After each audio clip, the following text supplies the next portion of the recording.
Stop paying for a U.S. visa.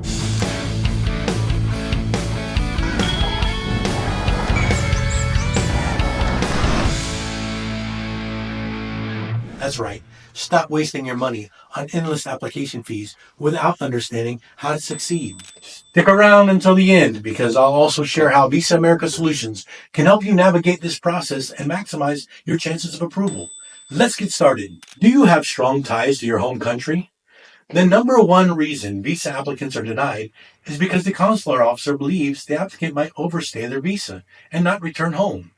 So the first thing they look at is, do you have strong ties to your home country? Strong ties can be employment and career.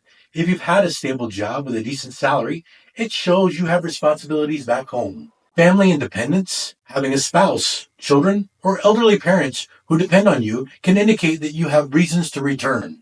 Property and business ownership. If you own a house, land, or a business, these assets can serve as proof that you are not planning to leave permanently.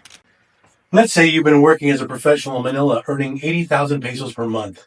You've been in the same company for 5 years, and your boss gives you a signed letter stating you're taking a vacation for 2 weeks but will return to work. This is a strong indicator that you won't overstay your visa. Another example, if you run a business in Cebu with 10 employees and provide business registration documents, financial statements, and tax returns, this proves that you have responsibilities to return. However, if you're unemployed, have no family, no responsibilities, and don't own any property, the officer is going to assume you have no reason to return home, increasing the risk of denial. Do you have the financial capacity to pay for your travel? Many people assume that if they have a U.S. sponsor, they don't need to show their own financial capacity. Well, that's not true. Whether you're self-funded or have a sponsor, the consular officer will still check to see if your trip is financially realistic. Here's what they look at: your personal income and your savings. Do you have enough money to support your trip? The cost of your travel. Are your expenses reasonable for your financial situation? Your sponsor's ability to fund your trip. If someone else is paying for your visit, can they really afford it? Let's say you're planning on a 2-week U.S. vacation and your estimated costs are, let's say a round trip ticket is about 1,500 US. That's about 85,000 pesos. Now, how about your hotel and accommodations? That's another 1,200 or 68,000 pesos. Food, transportation, another 800 or 45,000 pesos. Shopping and miscellaneous, that's 500 or even 28,000 pesos. That's a total of 4,000 US dollars or 226,000 pesos.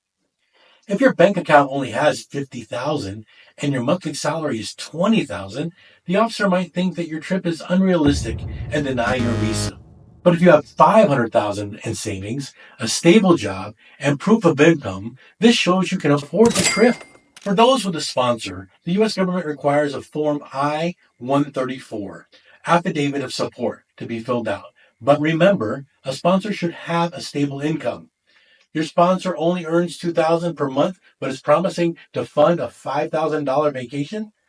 Well, let's just say that could raise some red flags. So always prepare your bank statements, proof of income, tax returns, and sponsorship documents before your interview.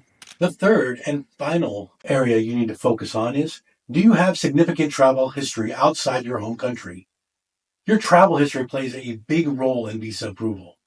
The more international trips you've taken, the more confidence the consular officer has that you a genuine traveler who follows visa rules.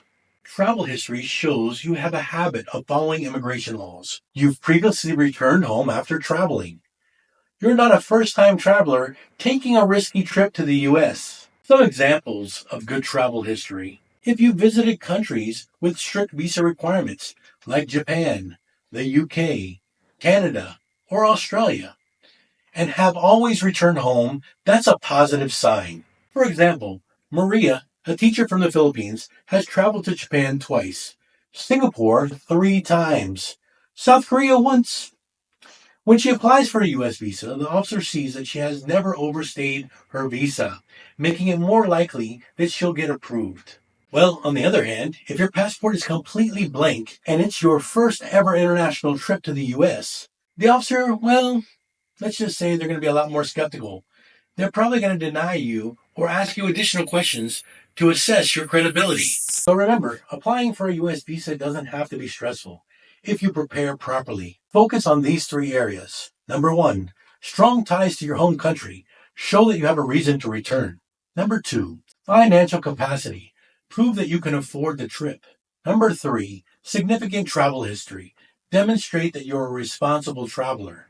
But if you need expert guidance, don't worry. Here at Visa America Solutions, we specialize in helping clients prepare the right documents, practice for visa interviews, and increase their chances of approval. Don't risk the denial. Let us help you. And before you go, don't forget to like, subscribe, and hit the bell for more information tips. Thanks for watching, and we'll see you on the next video. I'm out.